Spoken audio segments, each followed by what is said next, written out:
ஸ்ரேயஸ்பதியாகிய பகவான் ஸ்ரீமன் நாராயணன் பல அவதாரங்கள் எடுத்திருக்கிறார். அதில் ரொம்ப சிரேஷ்டமான அவதாரங்களாக செலிப்ரேட் பண்ணப்படுறது ஸ்ரீ ராமாவதாரமும் ஸ்ரீ கிருஷ்ணாவதாரமும். ஸ்ரீ ராமாவதாரத்தை எடுத்துரைக்கிற காவியமாக ஸ்ரீமத் வால்மீகி ராமாயணம் இருக்கு. யார் அருளினா வால்மீகி ராமாயணத்தை? Clue MCQ. அதே மாதிரி ஸ்ரீ கிருஷ்ணாவதாரத்தினுடைய விஷயங்களை, அவருடைய லீலைகளை எல்லாம் ஸ்ரீமத் பாகவதத்தில் நம்ம அதில் இடம் பெற்றிருந்தாலும் மகாபாரதம் ரொம்ப ரொம்ப சிறப்பான ஒரு காவியமாக அமைந்திருக்கிறது.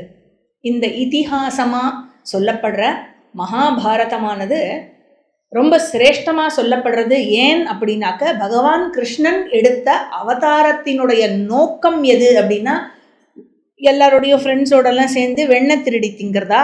MCQ கொடுப்போமா? வெண்ணெய் திருடி தின்பதா, அல்லது கோபிகா ஸ்திரீகளுடன் டாண்டியா ஆடுவதா, அல்லது காளிங்க நர்தனம் கோவர்தனகிரி போன்ற அற்புதங்களை நிகழ்த்துவதா, அல்லது பகவத்கீதையை உபதேசிப்பதா? எது அவருடைய அவதார நோக்கம் அப்படின்னு கேட்டா சொல்லுங்க. ஆன்சர் என்ன? மாற்று கருத்தே கிடையாதா? வேற ஏதாவது ஆப்ஷன் சொல்லி பாருங்களேன். குவிஸ்ல 2 வந்துருச்சு, கிரீன் வராது. பகவத்கீதாவினுடைய உபதேசம், இதுக்கு தான் அவர் அவதாரமே எடுத்தார். அப்படிப்பட்ட பகவத்கீதை மகாபாரதத்துல வர்றதுனால இது ரொம்ப ரொம்ப ஸ்பெஷலான கிரந்தம். பஞ்சமோ வேதம் இதெல்லாம் பார்த்தோம். அண்ட் ஒரு விஷயம் என்னன்னா, நம்மளுடைய சொசைட்டியில இன்னைக்கு ராமாயணமும் மகாபாரதமும் எப்படி சொல்லப்படுறதுன்னா, மித்தாலஜி அப்படிங்கிற பேர்ல அழைக்கப்படுறது. அட்லீஸ்ட் இதை படிக்க வந்திருக்கிற ஆஸ்திக்க பெருமக்களாகிய நம்ம கொஞ்சம் பேர், நேர்லையும் ஆன்லைன்லையும் படிக்க வரவா கொஞ்சம் பேரான்னு இதை நம்ம நல்லா மனசுல வாங்கிக்கணும். நம்ம அந்த தப்பு பண்றோம்னா நம்ம அதை முதல்ல நம்ம திருத்திக்கணும் இல்லையா? என்னன்னா, ராமாயணா அண்ட் மகாபாரதா அதுக்கு என்ன பேரு? இதிஹாசான்னு பேரு. இதிஹாசம் அப்படின்னு சொன்னாக்க இவ்வாறு நிச்சயமாக நடந்தது அப்படிங்கிறது பொருள். இதிஹ ஆசம் அப்படின்னு சொன்னா, ஆசை அப்படின்னு சொன்னா இவ்வாறு. இதி ஹ அப்படின்னா இண்டீடுன்னு இங்கிலீஷ்ல சொல்லுவோம் இல்லையா? நிச்சயமாக. ஆசை அப்படின்னா நடந்தது அப்படின்னு அர்த்தம். அப்போ இவ்வாறு நிச்சயமாக நடந்தது அப்படிங்கிற பொருள் வர மாதிரி இங்கிலீஷ்ல ஒரு வார்த்தை சொல்லுங்களே. இவ்வாறு நிச்சயமாக நடந்ததுன்னு பொருள் வரணும். மித்தாலஜின்னு சொன்னா எப்படி வரும்? அந்த மாதிரி ஒரு வார்த்தை முதல்ல இங்கிலீஷ்ல அந்த கிராமர்ல அந்த ஃபெசிலிட்டி கிடையாது இல்லையா? அந்த ரூட்லேருந்து கொண்டு வந்து இதெல்லாம் ப்ரிஃபிக்ஸ் சஃபிக்ஸ் எல்லாம் சேர்த்து ஒரு வேர்டை கொண்டு வந்து அதுலேயே அர்த்தம் வர மாதிரி எல்லாம் இங்கிலீஷ் கிராமரில் அந்த ஃபெசிலிட்டி கிடையாது. For short of words you can use the same Samskritam வார்த்தைனோ இதிஹாசானே வச்சுக்கோயேன் இல்லையா? எந்தத்துக்கு மித்தாலஜின்னு அதுவும் தப்பு. அந்த டிரான்ஸ்லேஷன் 0 மார்க்ஸ் கொடுக்கணும் அந்த டிரான்ஸ்லேட்டருக்கு இல்லையா? தப்பான translation. It is not mythology. இதெல்லாம் திட்டமிட்ட ரீதியில் செய்யப்பட்ட சதி. உங்களுக்கு எதிராக, உங்களுடைய மனசுக்கு எதிராக, உங்களுக்கும் உங்களுடைய ரூட்ஸ் இருக்குல்ல, உங்களோட கலாச்சாரத்தினுடைய அடையாளம் இருக்குல்ல, அதுக்கு எதிராக உங்களையே திருப்பி விடுறதுக்கு செய்யப்பட்ட திட்டமிட்ட ரீதியில செய்யப்பட்ட ஒரு சதி. அந்த ஆடு கதை தெரியுமோ உங்களுக்கு? ஒருத்தர் சந்தையில போய் ஆடு வாங்கிட்டு வந்தாராம். வரும்போது 3 திருடா என்ன பண்ணாலாம், பிளான் பண்ணி இவர்கிட்ட இருந்து ஆட்டை திருடிடணும் அப்படின்னு சொல்லி பிளான் பண்ணலாம். அதனால என்ன பண்ணலாம், அவர் ஆட்டை வாங்கி இப்படி தோளில் போட்டுட்டு போவா இல்லையா? சந்தையிலேருந்து ஆட்டோ காத தூரம் நடக்கணும். நடந்து போறச்சே முதல் திருடா என்ன பண்ணானா, திருடிண்டு அப்படியே அபகரிச்சுட்டு போனானா கத்துவா, கூச்சல் போடுவா, மாட்டின்ட்டுருவோம் இல்லையா? அதனால என்ன பண்ணா, முதல் திருட வந்தானா. முதல் திருட ஐயோ என்னப்பா இப்படி நாயை தோல் மேல போட்டுட்டு போற, கஷ்டம் கஷ்டம் அப்படின்ட்டு போனான். நாயா அப்படின்னு எடுத்து பார்த்தானா ஆடுதான். என்ன நாய்னு சொல்றான், சரி விடு அப்படின்னு எடுத்து போட்டுன்னு போனான். ரெண்டாவது ஆள் வந்தானா, பாரு எப்படி முத்தி போச்சு பாரு களி, எல்லாம் நாயை தூக்கி தோல் மேல, நாய்க்கு வந்த வாழ்வை பாரு அப்படின்ட்டு போனாங்க. இவனுக்கு ஒன்றும் டவுட் வந்துதான், என்ன திருப்பி ஒரு ஆள் சொல்றான். எடுத்து பார்த்து உடனே காதை பிடிச்சி இழுத்து மேன்னு கத்துவோம் இல்லையா, ஆடுதான் ஆடுதான் ஆடுதான். பார்த்தா ஆடு வால் இதெல்லாம் செக் பண்ணி பார்த்தா ஆடு மாதிரி தான் இருக்கு சொல்லிட்டு போறோம் அப்படின்னு எடுத்து திருப்பி தோல் மேல வச்சு திருப்பி போனாங்க.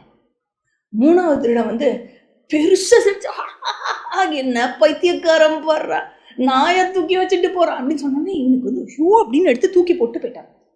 உடனே இந்த 3 திருடாலும் வந்து ஆட்டை தூக்கிட்டு போயிட்டாங்க. This is precisely what has happened to us.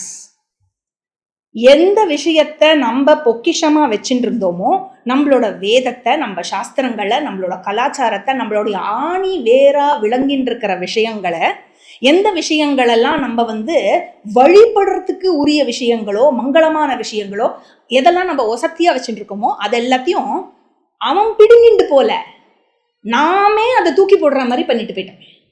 Simple. நம்மளோட புத்தியோடைய திங்கிங் ப்ராசஸை மாற்றி விட்டுட்டான். யாரு இது? பிரிட்டிஷ் பண்ண எஜுகேஷன் சிஸ்டம் மூலமாக செய்யப்பட்ட சதி. இங்கிலீஷ் எஜுகேஷன் சிஸ்டம் உள்ள வந்ததிலிருந்து மக்களினுடைய எண்ண ஓட்டம் இருக்குல்ல, எண்ண போக்கு, அது மொத்தமா அப்படியே மாறிடுது. அவ்வளவுதான். நம்ம மேல வந்து ஒரு வாரெல்லாம் தொடுத்து ரத்தம் சிந்தி அப்படியெல்லாம் ஒண்ணுமே ஆல. பிரிட்டிஷோட இதுல முகலாயர்களினுடைய இதை பார்த்தா இதுக்கும் அவ்வளோ பெரிய வித்தியாசம் இருக்கு.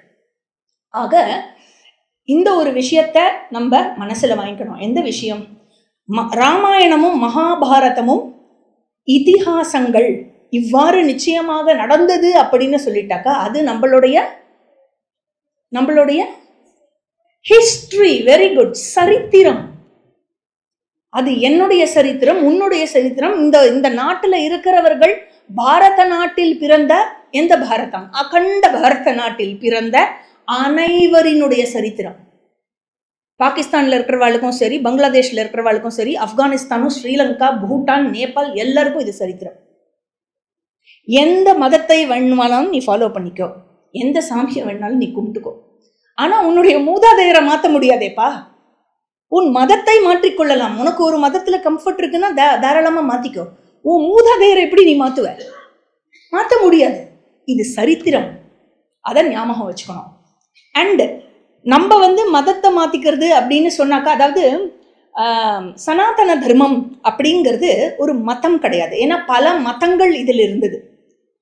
எப்படி சொல்ற சனாதன தர்மம் வந்து மதம் கிடையாது அப்படின்னா அதுக்கே ஒரு 1/2 hour ஆகும். அதனால அதை நம்ம அப்புறமா பார்ப்போம், இன்னொரு கிளாஸ்ல பார்ப்போம். ஸோ இதுவரை நாம் மகாபாரதத்தில் பார்த்த விஷயம் என்னன்னா, ஆதி பருவத்துல 4 உப்பு பருவம் முடிச்சிருக்கோம். என்ன? அனுக்கிரமணிகா பருவம், பர்வசங்கிரக பருவம், பௌஷ்ய பருவம், பௌலோம பருவம். சூப்பர். சீனியர்ஸ் எல்லாம் பிரைட்டா இருக்கா. ஜூனியர்ஸ்க்கும் சான்ஸ் கொடுக்கணும்னு. சரி, இப்போ இதுல இருக்கோம் 5வது உப பருவம். இந்த உப பருவத்துக்கு பேரு ஆஸ்திக பருவம் என்று பெயர். இந்த ஆஸ்திக பருவத்துல ஆதி பருவத்தினுடைய 13வது அத்தியாயத்திலிருந்து 58வது அத்தியாயம் வரை உள்ளடக்கிறது ஆஸ்திக பருவங்கிறது. 13th இருந்து 58th சாப்டர் வரைக்கும். இதுல இந்த ஸ்ட்ரெச் ஆஃப் சாப்டர்ஸ்ல எத்தனை ஸ்லோகங்கள் இருக்குன்னா 1157. ஓகே, அப்படின்னா இன்னைக்கு ஒரே நாள்ல அதை பார்த்துட முடியாதுன்னு அர்த்தம். சரி, 1157. சரி, 13வது அத்தியாயம். இந்த பௌலோம பருவத்தை எங்க முடிச்சோன்னு ஞாபகம் இருக்கா? ருரு வந்து சஹஸ்ரபாத்துக்கிட்ட அந்த ஜனமேஜய ராஜாவினுடைய சர்ப்பசத்திர யாகத்தை எப்படி வந்து ஆஸ்திகர் வந்து நிறுத்தினார்? அந்த ஆஸ்திகர் யாரு? அவர் ஏன் வந்து நிறுத்தினாரு? எப்படி நிறுத்தினார்? இதெல்லாம் ருரு வந்து சஹஸ்ரபாத்து கிட்ட கேட்டபோது, சஹஸ்ரபாத்து நீ பௌராணிக பிராமணா கிட்ட கேட்டு தெரிஞ்சுக்கோன்னு சொல்லிட்டு மறைஞ்சு போயிட்டார். அதுக்கப்புறம் ருரு வீட்டுக்கு வந்து அவ அப்பா வந்து பிரமதி கிட்ட அவர்கிட்ட கேட்டு இவர் படிச்சார் அப்படிங்கிறது மட்டும்தான் சௌத்தி சொல்றார். என்ன சொன்னார், என்ன கதை, என்ன தெரிஞ்சுட்டார் ருரு, அதை சொல்லவே இல்லை. அதனால என்னாச்சு, இங்க 13வது அத்தியாயம் ஆரம்பிக்கிறது. சீன் வந்து நைமிஷாரண்யம். சரியா? பயங்கரமான ஸ்கிரீன் பிளே, நிஜமா சொல்றேன். What a screen play! எல்லா இங்கிலீஷ் படமும் தோத்துது. கேர்ஃபுல்லாக வாட்ச் பண்ணுங்க கதையை, சரியா? பின்னி பிணைஞ்சிருக்கும் கதையெல்லாம். ஸோ நைமிஷாரண்யத்தில் ஷௌனகர் கேட்குறார், ஜனமே ஜெயராஜா எதனால சர்ப்பசத்திர யாகம் செய்தார்? ஏன் சர்ப்பங்களை கொல்வதற்கான வேள்வியை எதற்காக ஜனமே ஜெயராஜா செய்தார்? இந்த ஆஸ்திகர் என்பவர் எதற்காக சர்ப்பங்களை காப்பதற்காக அங்கு வந்தார்?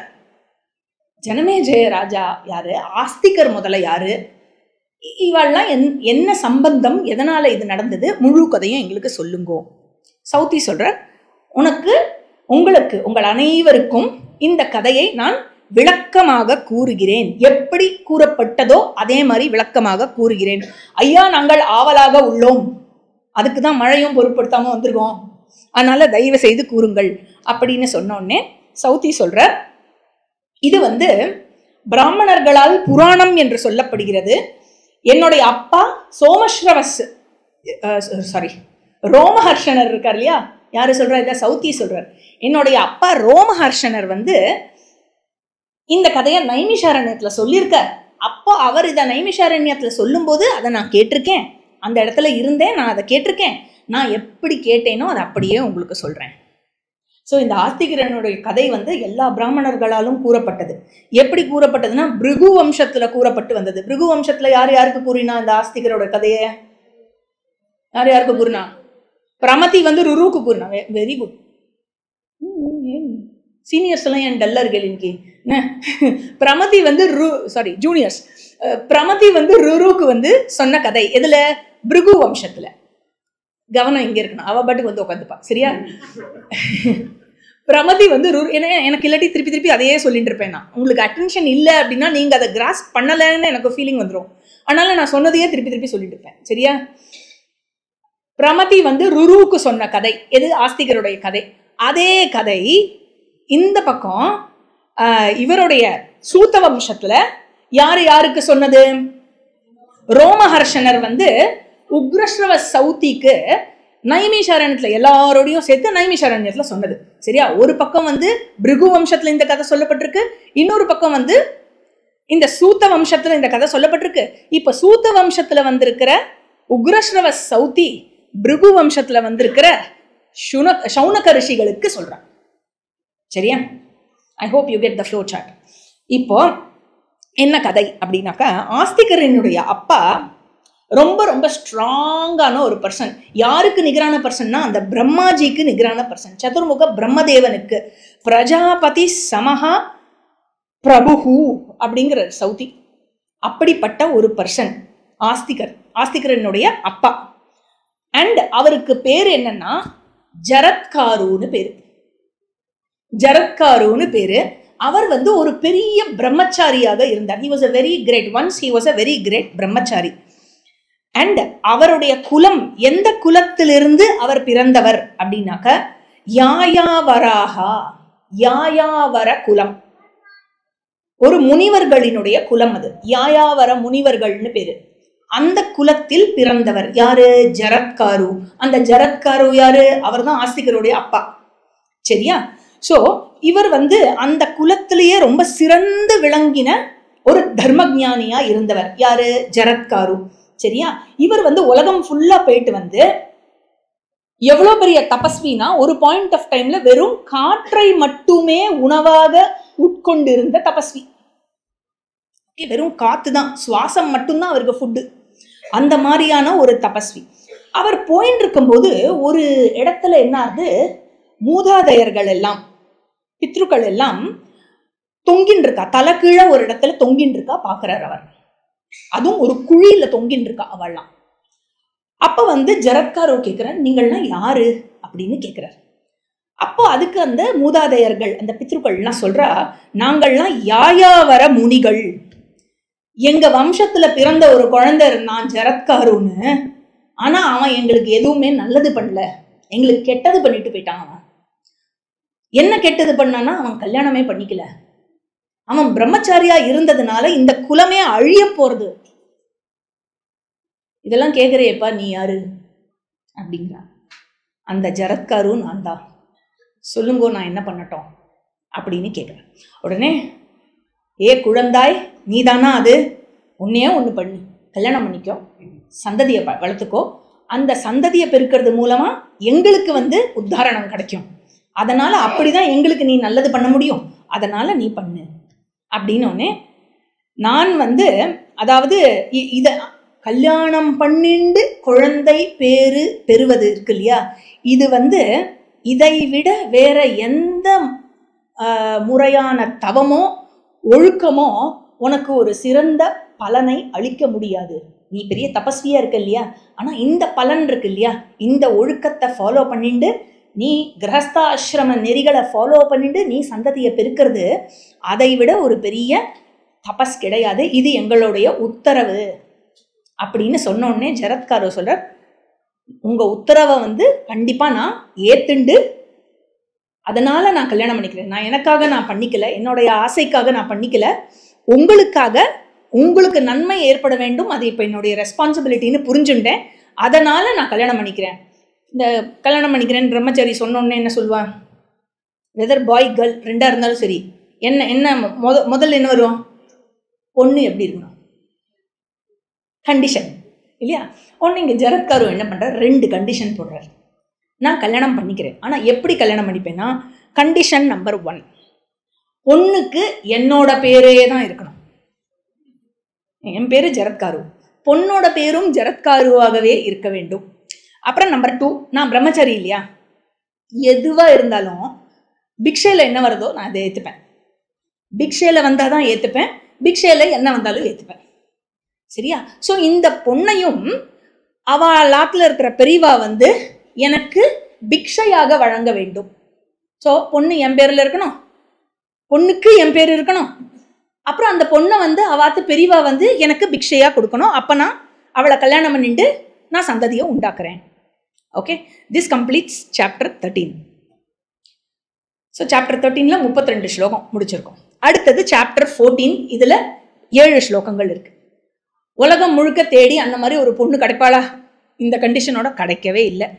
அதனால அவர் என்ன பண்ணார், இப்படி நம்ம சொல்லியிருக்கோம் இல்லையா, அந்த மாதிரி ஒரு பொண்ணு வரணும் அப்படின்னு சொல்லிட்டு என்ன பண்ணார், காட்டு பக்கமாக நடந்து போறச்சே மனசுல அவ மூதாதையர்களை நினைச்சு தியானம் பண்ணி பிரார்த்தனை பண்றார். யாரு, Jaratkaru. Okay, you are all with me. ஆனால் ஜரத்காரு அவர் பிரார்த்தனை பண்றார். ஸோ பிரார்த்தனை பண்ண உடனே என்னாச்சு, வாசுகின்னு கேள்விப்பட்டிருக்கீங்களா, யாரவா, பாம்பு, வாசுகி, சிவனோட கழுத்தில் இருக்கிற பாம்பு வாசுகி இல்லையா, வாசுகி மேல், என்ன வாசுகி இஸ் நாட் ஃபீமேல், தெரியும்ல, வாசுகி மேல். அது வாசுகி தன் முன்னாடி தோன்றினார். யார் முன்னாடி, ஜரத்காரோ முன்னாடி தோன்றி சொன்னார், அப்பா எனக்கு ஒரு தங்கை இருக்கிறாள், அவள் பேரு ஜரத்காரு, அவளை நான் உனக்கு கொடுக்கறதுக்காக தான் வளர்த்தேன், எனக்கு அவளை உனக்கு கொடுக்கணும்னு ஆசை, அதனால அவளை நான் பிக்ஷையா கொடுக்குறேன், நீ ஏத்துக்கிறியா அப்படின்னு வாசுகி கேட்கிறார். இவருக்கு ஒரு நிமிஷம் ஒன்றும் புரியல, நிஜமாவா அப்படின்னு உடனே ஆமாமாப்பா அப்படின்னு மனசுல இது பண்ணிட்டு உடனே ஓகேன்னு சொல்லிடுறார். Condition satisfied. கண்டிஷன் நம்பர் 1 பொண்ணு பேரு ஜரத்காரு, கண்டிஷன் நம்பர் 2 பிக்ஷையா கொடுக்குறா, ஓகே.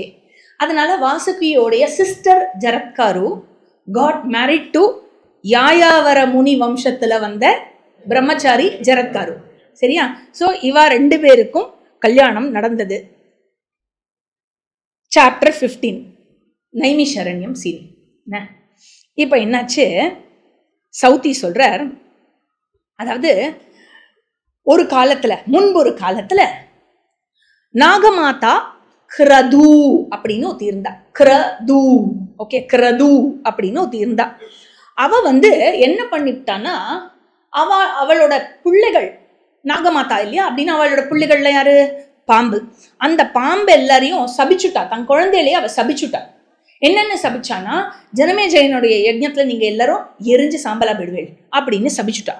அதனால இந்த மாதிரி நாகங்களுக்கு இடப்பட்ட, நாகமாதாவால் இடப்பட்ட அந்த சாபத்திலிருந்து அனைத்து நாகங்களையும் காப்பாற்றுவதற்காகவே வாசுகி இதை உத்தேசித்தே ஜரத்காருவுக்கு தன்னுடைய தங்கையான ஜரத்காருவை கொடுத்து அவ மூலமாக பிறக்க போற சந்ததி தான் காப்பாத்துவான் அப்படிங்கிறத ஃபோர்சி பண்ணி தீர்க்கதரிசியா அதை நினைச்சு அதனால அவருடைய தங்கையை வந்து ஜரத்காரு முனிக்கு வந்து கொடுத்தார்.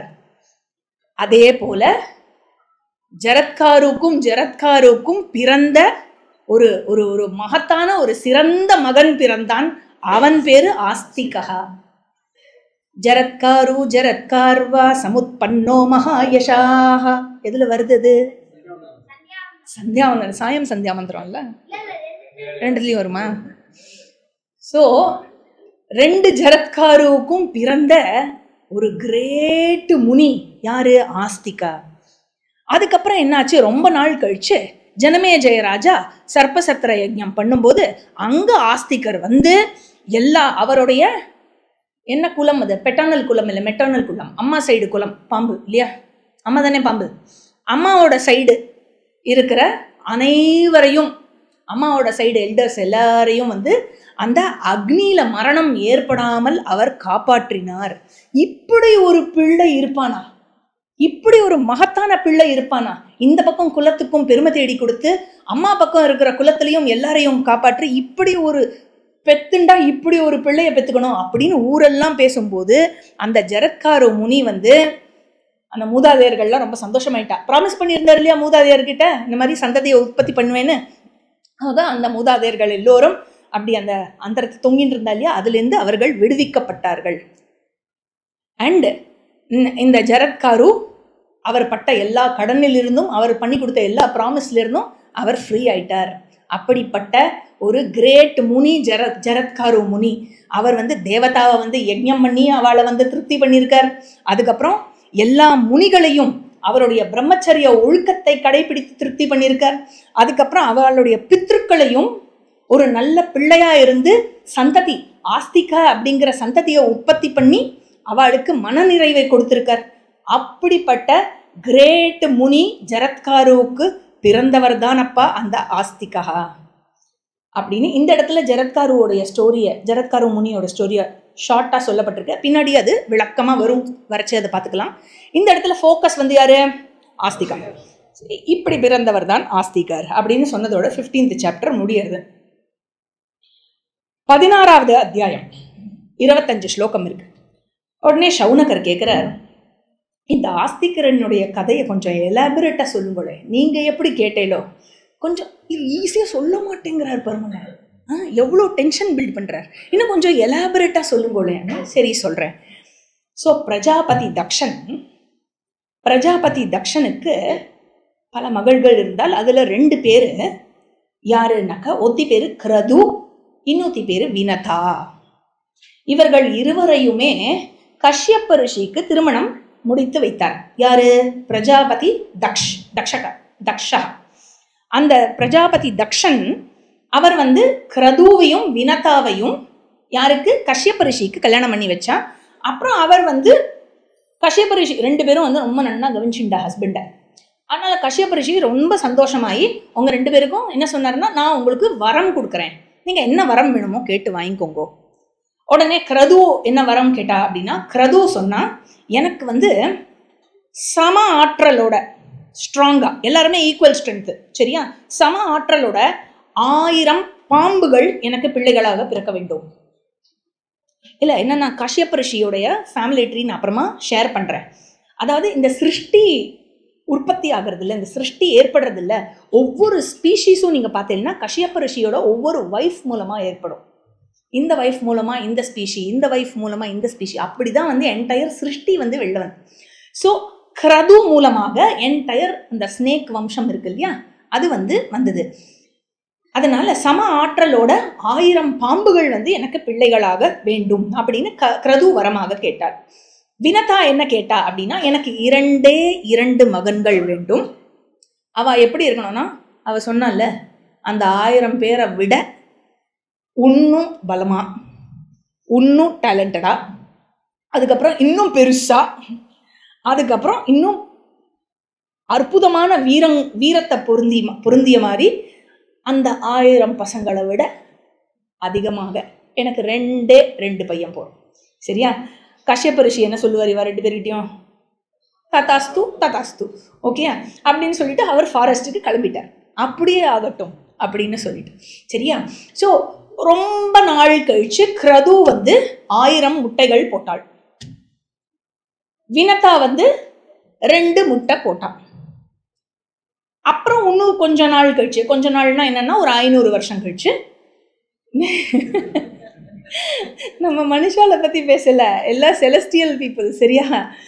அதனால வந்து ஒரு 500 வருஷம் கழிச்சு அந்த கிரது போட்ட 1000 முட்டைகளும் குஞ்சு பொரிச்சுது.